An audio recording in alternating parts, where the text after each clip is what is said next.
안녕하세요, 배감도입니다. 오늘 영상에서는 제가 어떻게 해서 여기까지 목표를 이루고 트럭 한 대로 여기까지 왔는지 그 얘기를 좀 해드리려고 그래요. 저는 그렇다고 뭐 굉장히 좋은 백을 가지고 있는 것도 아니고 뭐 그렇다고 인맥이 좋은 것도 아니었어요. 그렇다고 좋은 곳에서 태어난 것도 아니고 태어나서부터 30대 후반까지 그리고 30대 후반부터 지금까지를 이렇게 두 군데로 나눈다면 30대 후반까지의 삶은 그렇게 풍족한 삶이 아니었어요. 제가 10년 전에 그 트럭 장사를 시작하기 바로 그 전의 삶은 큰딸이 그때 당시에 중학교 3학년이었거든요. 근데 EBS인가 무슨 문제집을 해야 되는데 한 달에 3만 원이래요. 근데 그 돈이 없었어요. 그래서 다음에 하자고 얘기를 했어요, 제가.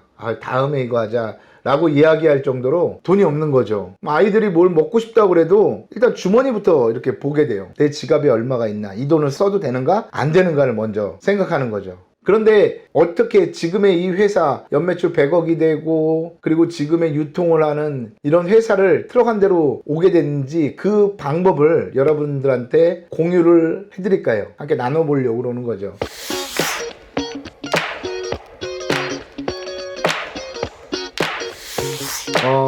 저희 트럭장사 사관학교를 운영하면서 느꼈던 게 뭐냐면 한 300명 정도를 저희가 교육을 시켰거든요. 근데 공통적인 걸 제가 발견했어요. 어떤 게 공통적이냐면 80%의 사람들은 3개월에서 6개월 안에 그만두게 되더라고요. 다양한 이유가 있죠. 개인적인 사정이 생겨서, 또 나하고는 안 맞아서 이건 못하겠습니다, 생각했던 것보다 소득이 적어서 못하겠습니다 라는 사람도 있어요. 이 경우는 어떤 경우냐면 책 같은 데 보면 제가 한 달에 벌었던 돈이 뭐 1000만 원 정도는 기본적으로 벌었고 그 이상도 벌었는데 사람들은 그것만 본 거예요. 그 안에 제가 어떻게 그 돈을 벌기 위해서 노력을 했는지는 생각하지 않은 거죠. 그래서 저희는 이렇게 오시는 분들한테 항상 하는 말이 뭐냐면, 왕이 되려는 자 왕관의 무게를 견디라고 그래요. 그만큼 돈을 많이 벌고 싶으면 그 돈의 무게를 견딜 수 있어야 그 돈의 주인이 되는 거예요. 근데 그 돈의 무게를 견디지 못하면 주인이 되지 못하는 거죠. 내가 월 1000만 원이 벌고 싶다고 그러면 그 1000만 원에 대한 그 무게를 견뎌야 돼요. 얼마나 벌기가 까다롭겠어요. 근데 도중에 그거를 감당하지 못하고 포기하시는 분들이 있더라고요. 저희 팀 중에 어떤 친구가 있었냐면, 저보다 나이가 한 7살인가 8살 어린데 중학교를 중퇴했대요. 중학교는 무조건 다 가지 않나? 라고 얘기를 했더니 이 친구가 그러더라고요. 자기 집이 섬이에요. 가구 수가 3가구밖에 안 되는 섬에서 학교를 다녔는데 집안이 엄청 가난했대요. 그래서 이 친구가 도저히 학교 다니기가 너무 힘들어서 중간에 그만두고 집안일을 좀 돕다가 바로 고등학교 갈 만한 그런 나이가 됐을 때 자기 누나의 소개로 중고모터를 이렇게 제작하는 그런 곳에 취직을 해서 엄청나게 오랫동안 일을 했더라고요. 그곳에서만 10몇 년을 일을 했는데 그 공장이 어려워지니까 여기 사장님이 애가 할 수 있는 일을 찾아봤대요. 근데 중학교도 중퇴했어, 뭐 아는 것도 별로 없고 그러니까 막 고민을 하다가 그 사장님이 저를 찾아왔어요.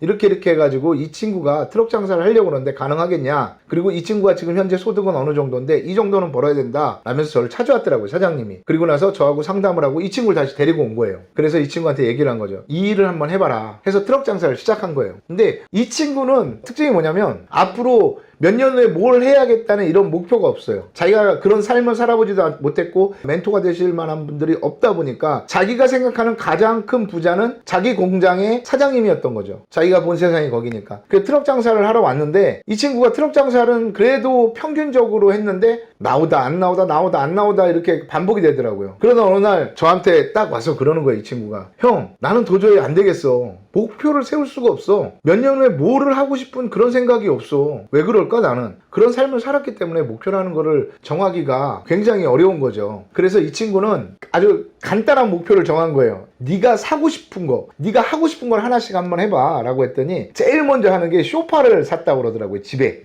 결혼을 했거든요. 그 돈을 갖기 위해서 일시불로 끊었대요. 열심히 일을 하는 거예요, 한 달 동안. 그래서 소파값을 만들었어요. 너무 좋은 거예요. 자기가 한 달 안에 이걸 만들었다는 게 그게 목표가 된 거죠. 그래서 이 친구 같은 경우에는 또 두 번째 목표를 냉장고로 했어요. 그래서 또 열심히 해서 냉장고를 샀어요, 일시불로. 그러니까 너무 자기도 이게 재미를 붙인 거예요. 그렇게 점점 늘려가다가 차를 사게 되고 아파트를 사게 되고 자기 목표가 이렇게 하나하나씩 이루어져 간 거죠. 그런 케이스도 있고요. 저 같은 경우는 좀 특이한 게 대기업을 다녔잖아요. 그전에는 그 좋은 직장을 그만두고 장사를 배우러 간 거잖아요. 저희 집에서 난리가 난 거죠. 저희 어머니는 저만 보면 밥이 안 넘어간다고 그랬어요. 그런데 제가 회사를 그만두게 된 것도 이 회사만 바라보고 직장을 다니기에는 너무 불안하죠. 그래서 장사를 배우러 갔어요. 어쨌든 간에 뭐 장사를 배우러 갔는데 그곳이 17평 가게가 하루 매출이 3천만 원이에요. 한 번은 제가 거기 다닌 지 한 3개월쯤 됐을 땐가 거기 회사 대표가 저한테 그러더라고요. 차를 몰고 막 가는데 저한테 물어보더라고요. 야, 넌 왜 과일 장사하냐? 회사나 다니지? 딱 그러더라고요. 근데 사실 저는 거기를 갈 때 목표가 뭐였냐면 누군가가 한 명이 이런 대단한 과일 가게를 만들었다면 나도 할 수 있다는 생각을 했거든요. 그래가지고 그 대표한테 그랬어요. 제가 형보다 더 뛰어난 장사꾼이 되려고요 라고 말을 했거든요. 그랬더니 웃더라고요. 그러면서 아무 말도 안 했어요.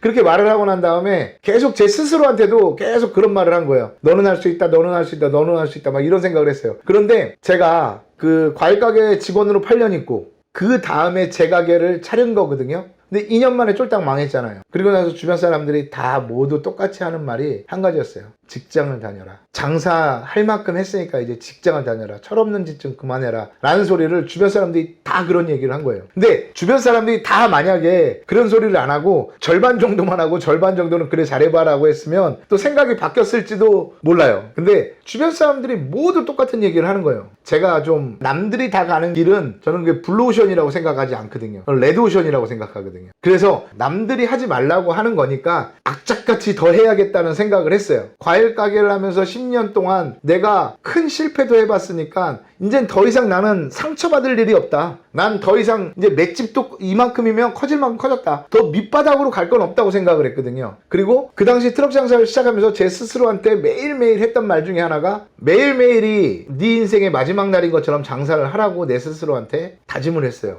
그 당시에는 뭐 대단한 목표도 없었고 그 당시에는 어떻게든지 살아야겠다는 생각만 하는 거죠. 그런데 단 한 가지, 이 일로 살겠다는 거죠. 10년 동안 내가 지금까지 해왔으면 다시 10년 한번 해보자 라고 생각하고 이 일로 다시 내가 일어선다고 생각을 한 거예요. 다시 한번 말씀드리지만 주변 사람들 반응에 너무 민감하게 반응하지 마세요. 그리고 너무 신경 쓰지 마세요. 그 사람들 말에. 남들이 가지 않는 길이 그 길이 블루오션이에요. 남들이 다 생각하고 남들이 보편적으로 가는 길은 기회가 그렇게 많지가 않아요. 어차피 제가 다른 직장을 다닌다고 한들 삶이 변화가 될 것 같지 않았거든요. 그러니까 저는 남들이 하지 말라는 그런 일을 해야겠다 생각을 했어요. 근데 저희 그 트럭장사 사관학교에 오셔가지고 그만두시는 그 80%의 공통적인 분들이 너무 촛불 같은 열정을 가지고 있는 거예요. 촛불은 어때요? 불을 붙이면 확 타올라요. 그런데 조그만 바람에도 꺼지는 게 촛불이에요. 이거 아니면 안 된다는 생각이 아니면 저는 트럭 장사뿐만이 아니라 모든 일에도 마찬가지라고 생각을 해요. 이거 아니면 안 된다는 생각을 하지 않는 이상은 거기에 성과를 거두기 힘들 거라고 생각을 하거든요. 대부분 촛불 같은 열정을 가진 분들이 포기를 습관처럼 해요.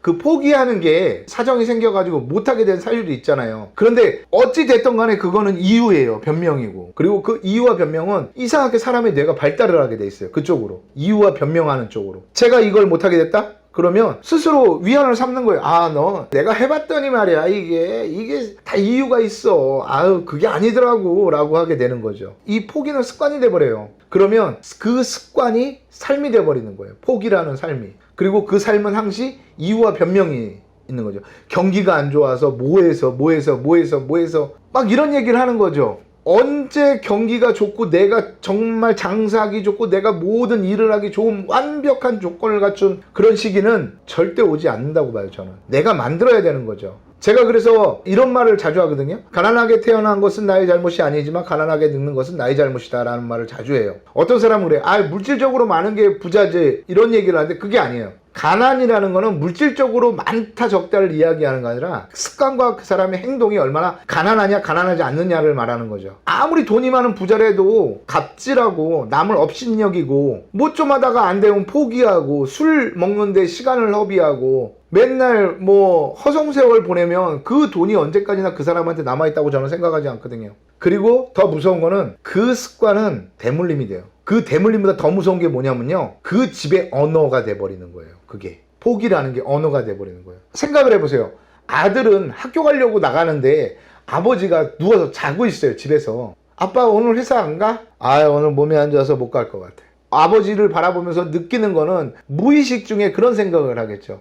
아, 어른이 되면 저렇게 해도 되는구나 라고 생각을 해요. 어떤 과학자가 그걸 실험을 했다고 그래요. 집에 담배를 피우는 집과 담배를 피우지 않는 집의 아이를 분석을 해봤다고 그래요. 그랬더니 담배를 피우는 집의 아이는 나중에 흡연자가 될 확률이 80% 이상이라고 그러더라고요. 근데 담배를 피우지 않는 집에서 자란 아이는 담배를 피우지 않을 확률이 80% 이상이 된다고 그러더라고요. 그 얘기가 뭐냐면 그 아이한테 아버지가 야, 넌 커서 담배 펴? 라고 얘기를 하진 않을 거 아니에요. 포기도 마찬가지예요. 제일 무서운 거는 그 포기라는 단어가 그 집의 언어가 돼버리고 그게 대물림이 돼버리는 거죠. 저 같은 경우에 습관과 타협하지 않기 위해서 매일 하는 소리가 그거예요. 할까 하지 말까 그러면 무조건 해요. 갈까 가지 말까 하면 가요. 일단 스스로한테 끊어버리는 그런 게 필요한 거죠. 저는 가만히 있는 걸 못 참아해요. 또 성격이. 그래서 밥을 먹자마자 일부러 막 일어나서 그릇부터 설거지통에 넣어놓고 반찬통도 다 닫고, 제가 왜 그러냐면 그게 싫어서 그런 거거든요. 사람이 한번 앉게 되면 더 편한 걸 찾게 되잖아요. 그래서 저는 스스로한테 그런 주문을 거는 거죠. 하기 싫은 일을 먼저 해라. 이걸 해야 네가 쉴 수 있다. 그래서 하기 싫은 일을 먼저 밥을 먹고도 정리부터 하는 거고, 습관을 스스로 들이는 거예요. 어떤 분이 또 이런 질문을 하시더라고요. 배 감독님 같이 열정을 한 가지 목표에만 집중할 수 있는 방법은 뭔가요? 라고 질문을 하더라고요. 굉장히 전 단순하거든요. 여러 가지 일을 못해요. 저는 한 가지 일밖에 못해요. 그리고 그 한 가지를 제외한 나머지는 저도 쉽게 손을 놓는 일도 많아요. 그런데 제가 하루 일과를 보면 일단 목표는 제가 지금 하고 있는 일이죠. 트럭장사 사관학교, 그리고 내가 하고 있는 이 회사, 유통, 뭐 이런 일을 하는데, 저 역시도 다른 일을 하면서 제 열정을 계속 불태우려고 그래요. 그게 어떤 거냐면 책 읽기라든지 운동을 한다든지. 근데 중요한 거는 책을 읽건 운동을 하건 모든 건 한 가지와 연관이 된다는 거예요. 그게 뭐냐면 지금 하고 있는 이 목표에만 무조건 연관을 시켜요. 책을 읽어도 책을 읽고 나서 이게 내가 하는 일과 어떻게 적용을 시킬까예요. 어떤 책을 읽었다 하면 이 책에서 내가 적용시킬 수 있는 게 어떤 게 있을까를 뽑아보는 거죠. 운동을 하면서도 그 생각을 해요. 오늘 하루 어떤 일이 있었고 내가 어떤 책을 읽었고, 이 머릿속을 정리할 수 있는 그런 명상의 시간을 갖는 거죠.